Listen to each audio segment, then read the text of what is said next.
Eliza Hart had learned that if she looked up too long, the world noticed her. And when the world noticed you in Dry Creek, it rarely ended kindly. So she kept her eyes lowered, one hand gripping a sack that held almost nothing, the other resting protectively on the shoulder of her youngest child. 3 children. That was the weight she carried now, not just on her back, but in every decision she made, every step she took across the hard spine of Dry Creek's main road. Behind her, the town breathed, slow, indifferent. Boots scuffed dirt. A wagon creaked past. Somewhere, a hammer rang against wood, sharp and final. Life went on, even when yours had stopped making sense. Eliza's dress was the color of exhaustion. Faded brown, patched at the elbows, stitched too many times by hands that shook with fatigue. Her hair was tied back tight, not out of care for appearance, but necessity. Loose strands had a way of catching on sorrow. Her oldest son, Thomas Jr., walked close to her side, jaw clenched like he was already practicing how to be a man. The middle child, Clara, held her brother's sleeve, eyes wide and hollow. The youngest, Samuel, barely had the strength to walk. Eliza lifted him without complaint. Hunger had a sound. It was the quiet way children stopped asking. She paused near the center of Dry Creek, the weight of decision pressing harder than the heat. She had already tried the church. The preacher had prayed with her, long and heartfelt, but prayers did not bake bread. She had stood outside the general store until the owner pretended not to see her. A saloon man had smiled in a way that made her skin crawl. There was one place left. Everyone knew it. The Hale Ranch sat just beyond the edge of town, fenced wide and proud, its land dark with promise even in a place that killed hope for sport. Horses stamped behind the rails, cattle lowed deep and steady, the scent of hay and leather carried on the air. And standing over it all, whether physically or by reputation, was Jonah Hale. Eliza had heard his name spoken the way people spoke of storms, with caution, with superstition, with a quiet acknowledgement that power did not need permission. Some said Jonah Hale had buried his heart along with his wife years back. Others claimed he had no heart left to bury. Eliza shifted Samuel on her hip and felt fear rise in her throat. He might kill me, she thought. The idea didn't feel dramatic. It felt practical. Men with land, guns, and grief did not owe kindness to desperate widows. But the children's ribs showed through their shirts. Fear stepped aside. Eliza led them toward the stables. The sound of horses grew louder. Men laughed somewhere inside. The smell hit her hard. Sweat, manure, iron, dust baked into wood. This was a place built on labor and strength, and she brought neither coin nor claim. A ranch hand spotted her first. "Hey!" he barked. "This ain't a market." Eliza swallowed and stepped forward anyway. Her voice shook, but it did not break. "I'll clean," she said. "Stables, pens, anything. I'll do it for bread." The men stared. Then someone laughed. "For bread?" Another scoffed. "You think this is a soup line?" Heat burned Eliza's cheeks. She felt Thomas Jr. stiffen beside her. "I'll work all day," she said quickly. "I won't slow you down. Just, please." Before another word could be thrown at her, the laughter died. A presence had entered the space. Jonah Hale stood at the stable door. He did not announce himself. He didn't need to. The way the men straightened told Eliza everything she needed to know. He was taller than she expected, broad-shouldered. His coat was dark, dusted with the day's labor. A revolver rested at his hip, worn smooth by years of familiarity. His face was carved hard by time, grief, and decisions that never came easy. His eyes landed on her, not with desire, not with anger, with calculation. Eliza's pulse pounded so hard she could hear it in her ears. "I don't want trouble," she said quickly, words tumbling over themselves. "I'll clean the stables. I won't speak. I won't ask for more." Jonah's gaze moved past her, to the children. The smallest clung to her dress, eyes dull with hunger. The girl stared at the ground. The boy tried to stand taller than his years allowed. Something tightened in Jonah Hale's jaw. "You know where you are?" he asked. "Yes," Eliza answered. "And I know you don't owe me anything." That seemed to pause him. Silence stretched. Dust drifted through a beam of light, slow and unbothered. "You afraid of me?" Jonah asked.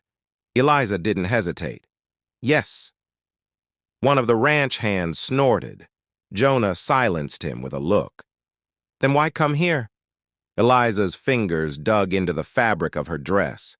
"Because my children are afraid of starving," she said, "and I can live with my fear. They can't." Jonah stared at her a long moment. Then he turned to the men. "Get back to work." They scattered. Jonah stepped closer. Close enough that Eliza could see the lines near his eyes, the weariness carved deep beneath the strength. "Clean the stables," he said. "Do it right." Relief flooded her so fast her knees nearly buckled.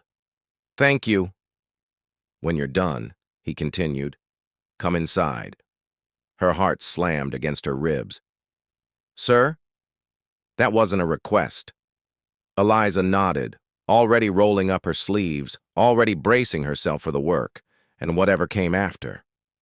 She cleaned until her hands blistered and her back screamed. She worked with the quiet fury of someone racing against fate itself. The children sat near the fence, watching, waiting. Jonah watched too. When the last stall was finished and the light turned heavy and gray, Jonah handed her a loaf of bread, then another, then meat wrapped in cloth. Eliza's hands shook as she took them. "Inside," Jonah said again. She hesitated, just a second. Fear whispered that this was the moment the story turned dark, but hunger had already written its own ending. Eliza followed him toward the house, children trailing behind, heart hammering like a drum of warning. The door closed behind them with a heavy final sound, and Dry Creek, unmoved, unforgiving, had no idea it had just witnessed the beginning of something it would one day whisper about in awe. The ranch house felt too quiet for comfort. Eliza noticed it the moment the door shut behind them. A heavy, settled silence, the kind that pressed against the ears and made every small sound feel too loud. The children stopped walking, instinctively clustering around her legs as if the walls themselves might bite. Jonah Hale moved ahead of them without looking back. "Sit," he said, nodding toward a long wooden table near the hearth. It wasn't a suggestion. Eliza guided the children forward, her heart thudding so hard she feared Jonah might hear it. She had cleaned stables before. She had begged before. But she had never crossed the threshold of a powerful man's home with her children, depending on his mood. The fire crackled low. Shadows climbed the walls. The house smelled of leather, smoke, and something lonelier. Years of a life lived without softness. Jonah set the bread on the table, then the meat, then a pot of stew that had been simmering long before she arrived. "Eat," he said. The children stared. Eliza hesitated. Every lesson survival had taught her screamed, "Don't rush." Kindness often came with hooks. "You first," she said carefully. Jonah looked at her for a long moment, then took a spoon, tasted the stew, and set it down. "Now," he said. The children didn't wait again. They ate with the quiet urgency of hunger finally answered. No talking, no laughter, just the scrape of spoons and the soft sound of breath returning to bodies that had been running on empty too long. Eliza watched them instead of eating, tears stinging her eyes. "Eat," Jonah said again, softer this time. She did. For the first time in days, the knot in her stomach loosened. When the bowls were empty, Jonah stood. "There's a spare room. You'll sleep there. All of you." Eliza stiffened. "Sir, I can take the floor." "No," he said flatly. She nodded, afraid to argue further. That night, Eliza did not sleep. She sat upright on the edge of the bed, Samuel curled against her side, listening to every sound. The children eventually drifted off, bellies full and bodies spent. Eliza stayed awake, eyes fixed on the door, waiting for footsteps that might signal danger. They never came. Morning arrived without violence. Light slipped through the window, pale and uncertain. Eliza blinked awake, stiff and aching, surprised to still be alive, and more surprised to feel warm. From the kitchen came the sound of a kettle. She stood quietly and followed it. Jonah was already awake, sleeves rolled, movements practiced. He poured coffee, set out bread, said nothing. "You don't have to," Eliza began. "I know," he replied. They ate in silence again, but this one felt different. Less fear, more caution. After breakfast, Jonah leaned against the counter. "You can stay a few days," he said. "Get back on your feet." "A few days?" Eliza repeated. "That's what I said." "And after?" she asked carefully. "That depends," he replied. On what, he didn't say. The days stretched longer than Eliza expected. She worked the ranch alongside the hands, not because Jonah demanded it, but because she needed to feel useful. She scrubbed floors, washed clothes, helped mend tack, learned the rhythm of the place. The children followed close at first, then wandered farther as confidence returned to their steps. Jonah watched, always from a distance. He noticed how she never wasted food, how she taught the children to thank every man who handed them so much as an apple, how she stood straighter with each passing day, fear slowly releasing its grip. At night, they sometimes spoke by the fire. Not much, enough. One evening, Jonah asked, "How'd your husband die?" The question was blunt, not cruel. "Fever," Eliza answered. 3 days. He nodded once. "That's how my wife went." She looked up, surprised. "She didn't make it through childbirth," Jonah continued. "Neither did the baby." Silence settled between them, thick with shared understanding. "I stopped letting people stay after that," he said. "Didn't see the point." Eliza swallowed. "Then why let us?" Jonah stared into the fire. "Because you didn't ask me to save you. You asked to work." Something fragile and important shifted in Eliza's chest. Red Hollow noticed the change before she did. People talked. A widow living on Hale Ranch. Children running his land. Rumors twisted, sharpened, turned ugly. One afternoon in town, a drunken cowboy leaned too close, his voice slurred with accusation. "So this is how Hale spends his nights now?" Fear surged back, cold and familiar. Before Eliza could speak, Jonah's voice cut through the air. "That's enough." He stepped between her and the man without raising his voice, but every inch of him radiated warning. "She's under my protection," Jonah said.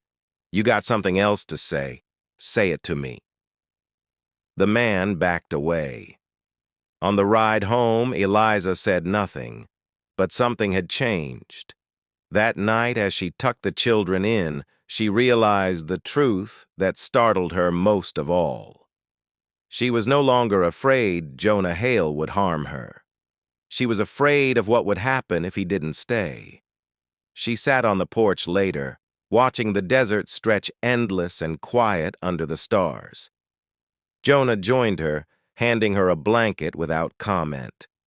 "You can leave any time," he said. "I won't stop you." She met his eyes. "I know."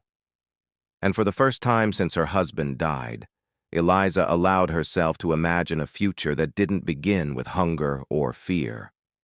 One where survival might turn into something more, something like hope. The change came so quietly that Eliza almost missed it. One morning, she woke before the children and realized she was not afraid to open her eyes. The ranch lay still outside the window, wrapped in pale desert light that carried no threat, no urgency. Horses shifted in their pens. A bird called once, then again. The house, once so heavy with silence, now breathed. Eliza sat up slowly. For months, fear had been the first thing she felt every morning. Fear of hunger, fear of being sent away, fear that kindness would suddenly turn sharp. But this morning, the fear did not come. Instead, there was responsibility. The children stirred behind her, warm and safe. Thomas Jr. murmured in his sleep. Clara clutched a blanket like it was treasure. Samuel's breathing was deep and steady, the way it only became when a child trusted tomorrow. Eliza pressed a hand to her chest, overwhelmed by something dangerously close to peace. She found Jonah already awake, sitting at the table with ledgers spread before him. The ranch books, numbers, names, land boundaries, the things that decided who lasted and who vanished in places like Dry Creek. "You're up early," she said. "So are you," he replied. They shared a quiet look that said more than either would admit. As the days passed, Eliza became part of the ranch in ways no one questioned anymore. The hands listened to her. The cook deferred to her without being asked. When Jonah rode out, he asked her opinion, not as courtesy, but as fact, and that scared her more than hunger ever had. One afternoon, a dust storm rolled in hard and sudden. The sky darkened to iron. The children huddled inside, wide-eyed. Eliza closed shutters with practiced calm, though the memory of losing everything still lived sharp beneath her ribs. Jonah stood beside her as the wind battered the house. "You ever think about leaving?" he asked. She answered honestly. "I think about losing what we've built." He nodded.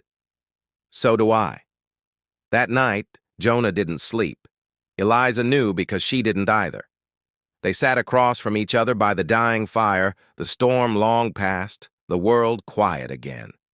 Jonah finally stood and crossed the room, not hurried, not unsure. He placed a folded document on the table. Eliza stared at it. "What's that?" she asked. Jonah didn't sit. He stayed standing like a man bracing himself. "That's the deed to the Hale Ranch." Her breath left her body all at once. "Jonah, what are you saying?" "I'm saying this land needs someone who sees people," he replied.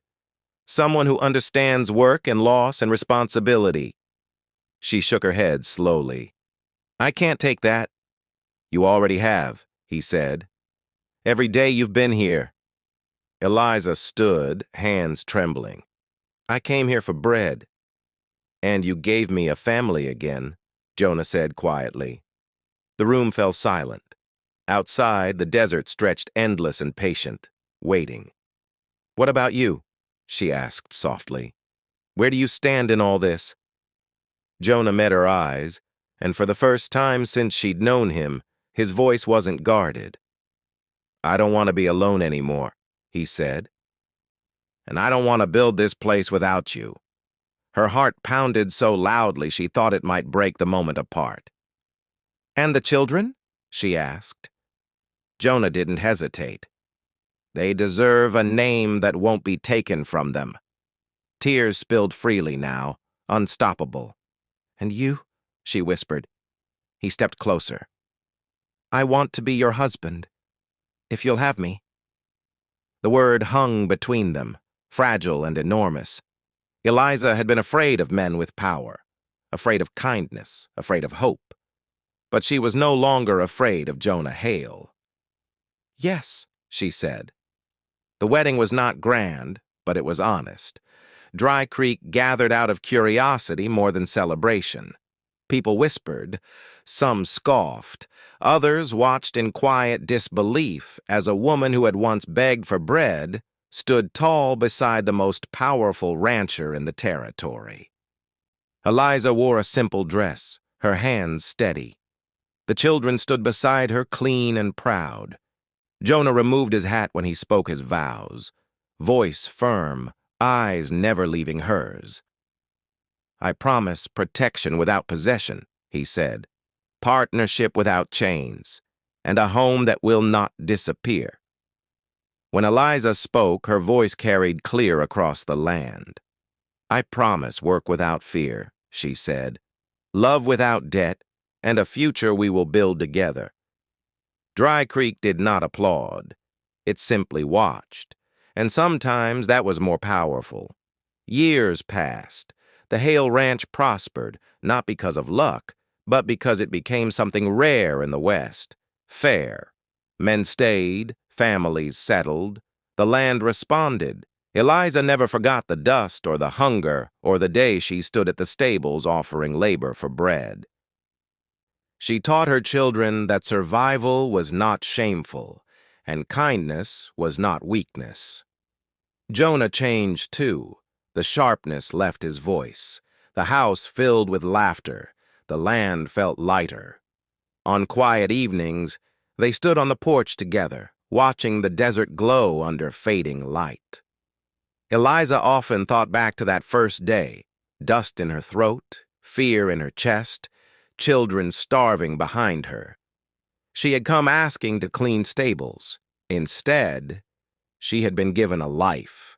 And Dry Creek, stubborn and slow to learn, eventually told the story the right way. Not about a poor widow who begged, but about a woman who endured, and a man who saw her worth.